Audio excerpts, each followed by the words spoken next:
a eleição está se comportando como as outras, apesar de que a gente enxerga Brasil afora, né, um acirramento dos ânimos, mas Caicó tá tranquilo.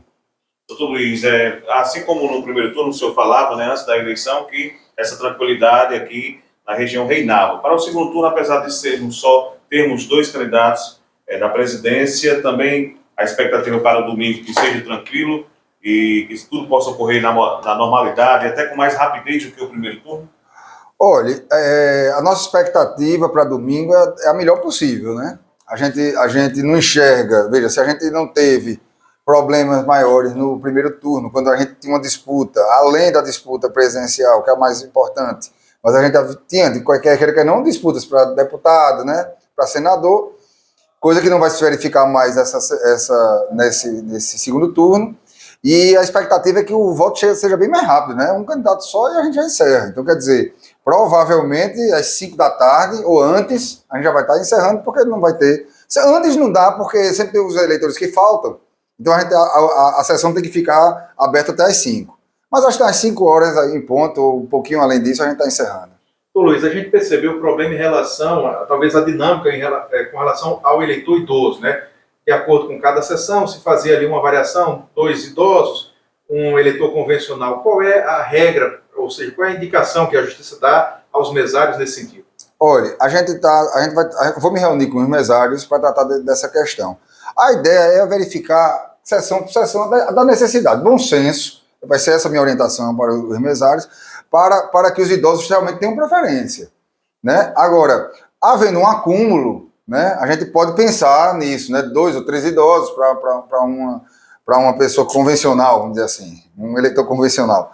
Mas a ideia é priorizar os idosos, né? A gente precisa também ter essa sensibilidade, né, em relação aos idosos e às pessoas que têm dificuldade de locomoção, as pessoas que têm algum tipo de dificuldade e outras. Doutor, mesmo sendo uma eleição nacional, né, e principalmente agora na reta final, que a gente não tem candidatos aqui no Estado, né, o governo do Estado, que já acabou, foi no primeiro turno resolvido, até quando, se alguém quiser fazer uma mobilização em Caicó em favor dos dois candidatos postos aí à presidência, podem se movimentar? Até o sábado, né? A movimentação pode ser feita até o sábado. O que a gente precisa somente manter é a tranquilidade, né? Mas coisa que eu não me preocupo hoje, mais nesse momento, porque nós tivemos já experiência, como eu lhe digo, muito mais, onde havia um interesse muito maior dos candidatos locais, né? A gente tinha candidato a deputado da própria Caicó, a gente tinha candidatos que circulavam no Seridó, de modo geral, e a gente não teve nenhum problema. Então, não acredito que agora, nessa reta final, teríamos, em virtude da eleição a presidente. Acredito que a gente deve ter alguma manifestação aí, a gente já foi aqui informado de alguma manifestação ou outra, mas isso aí é uma coisa que passa mais. A Justiça Eleitoral tão somente fiscaliza, né? Ela não proíbe a manifestação, somente fiscaliza para que as manifestações sejam feitas dentro do que é permitido na legislação. Sobre a lei seca, nós teremos o mesmo acompanhamento, né, do primeiro turno, ou teremos alguma diferença? Olha, é muito provável que o tratamento, o regramento seja o mesmo, né? A gente evoluiu, né? Acredito que tenha sido uma evolução, não em virtude não entro no mérito da questão de ser bom ou ruim a venda da bebida alcoólica no dia da eleição. Há estudos que até recomendam que não faça, né? Mas o fato é que a gente não tem uma lei dizendo isso, né? E se a gente não tem lei, é complicado uma norma abaixo da lei fazer uma proibição desse tipo, né? Cercear a liberdade do cidadão. Agora, a tendência, acredito eu, do ponto de vista jurídico, do ponto de vista técnico, é que o regulamento seja o mesmo e que aí seja permitido, desde que aí com aquelas limitações, né? Não em virtude de regras infralegais, mas de respeito aos locais de votação, especificamente dito, né? Aglomeração, não tá naquela proximidade, nem pressionando os eleitores que vão fazer o uso do seu poder de voto. Luiz Cândido, a gente viu nos últimos tempos muito a figura do assédio eleitoral, né, em que alguém que está em cargo de chefia ou proprietário de uma empresa indica aos seus colaboradores que eles devem votar em determinado candidato. Denúncias dessa natureza são analisadas pelas próprias comarcas, elas seguem para instâncias superiores? Não, elas seguem para a instância superior, né? Na comarca a gente fiscaliza tão somente o desenrolar do pleito em si.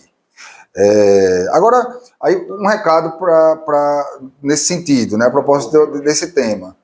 O eleitor tem que entender uma coisa: o voto é secreto, é inviolável, certo? É pessoal. Então, assim, por mais que alguém tente fazer ou assediar, o eleitor tem que estar em mente isso. Se não puder, se achar que não é conveniente rebater, né? Não somente nessa relação de empregado e patrão, mas eu digo assim, às vezes até na própria casa, né? A gente pode sofrer esse tipo de problema até dentro de casa, com o pai, com um avô, com um filho, enfim.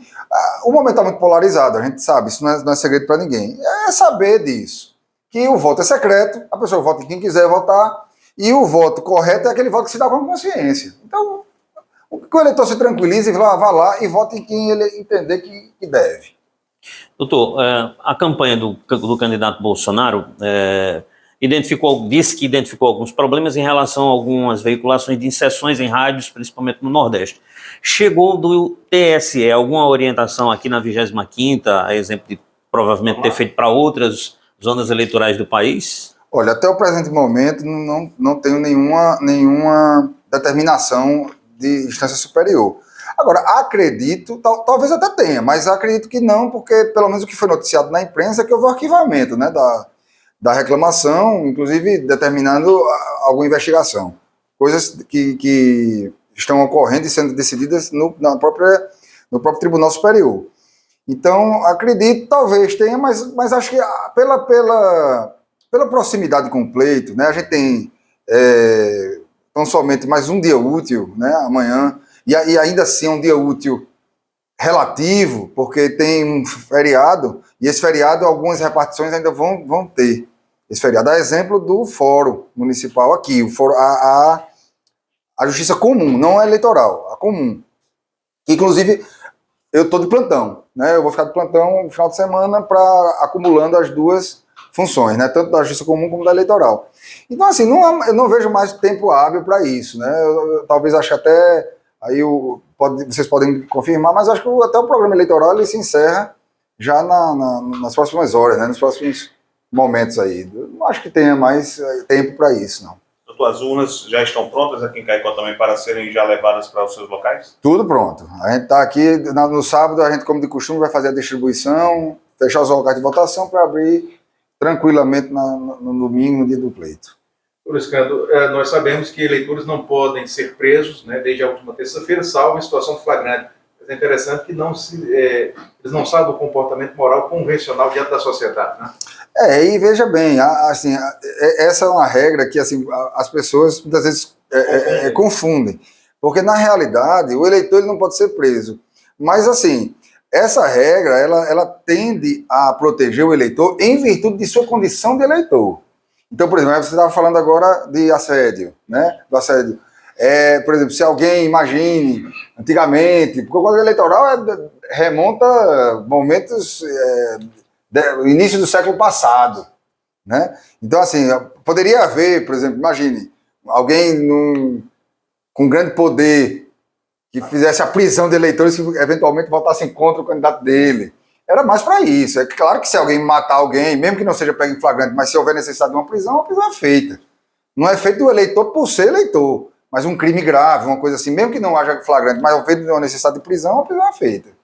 Doutor, agora há pouco a gente falou da questão dos idosos, né, nos locais de votação, o acesso, mas a gente sabe que também tem eleitor que tem dificuldade de mobilidade, é deficiente físico, é deficiente visual. As urnas, elas estão preparadas para atender, por exemplo, a pessoa que tem a deficiência visual ou auditiva, né? Mas o acesso para esses locais, a Justiça Eleitoral analisou isso quando determinou que aquela escola tinha que ser ou ia ser um local de votação? Analisou. Inclusive, isso é parte dessa orientação que vai ser dada aos mesários, né? Por exemplo, não se tem somente os idosos. Os idosos, claro, é uma parcela importante que precisa ser protegida e prestigiada. Mas a gente tem várias outras questões, como você falou aí, a mobilidade, a questão eventualmente uma deficiência visual. Às vezes uma mulher que tá com um filho de colo, que não tem com quem deixar a criança. Então, é preciso que se tenha justamente esse bom senso, para que se faça o tratamento diferenciado, para não inviabilizar o direito do voto da pessoa, do eleitor que está ali para dar sua contribuição à democracia.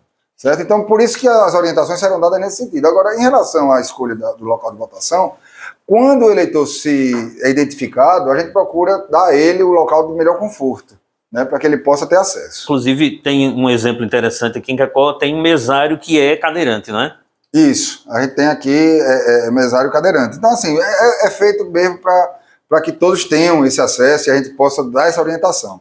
O negócio é a gente proteger quem deve ser protegido, facilitar quem demanda essa facilitação, para que, ao final, o máximo de pessoas possíveis possam votar e realizar o seu direito de sufrágio. Doutor, vários debates que nós tivemos aí durante o segundo turno, né, de coligações, pedindo medidas, uma delas foi a questão do transporte público para que as pessoas tenham direito de voto. Aqui em Caicó, como é que está garantido o transporte público para a população, não só da zona rural, do município, poder votar no dia 30?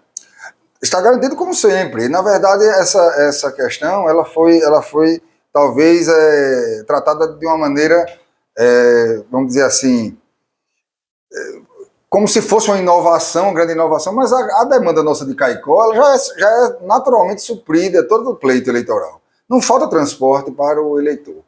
Certo? Essa decisão que você se refere, eu acho que talvez ela sirva mais para grandes centros urbanos, né, grandes capitais. Aqui em Caicó a gente tem já um aparato que já estava preparado, independente dessa decisão, para fazer frente a essa demanda dos eleitores que precisam de transporte e possam chegar bem ao local de votação. Por isso, algumas pessoas reclamavam da questão da biometria, que tinham que fazer mais de 2 até 3 vezes para poder ser identificado, em alguns casos nem isso. Foi para a identificação convencional. É uma situação corriqueira que vem acontecendo em outros locais também?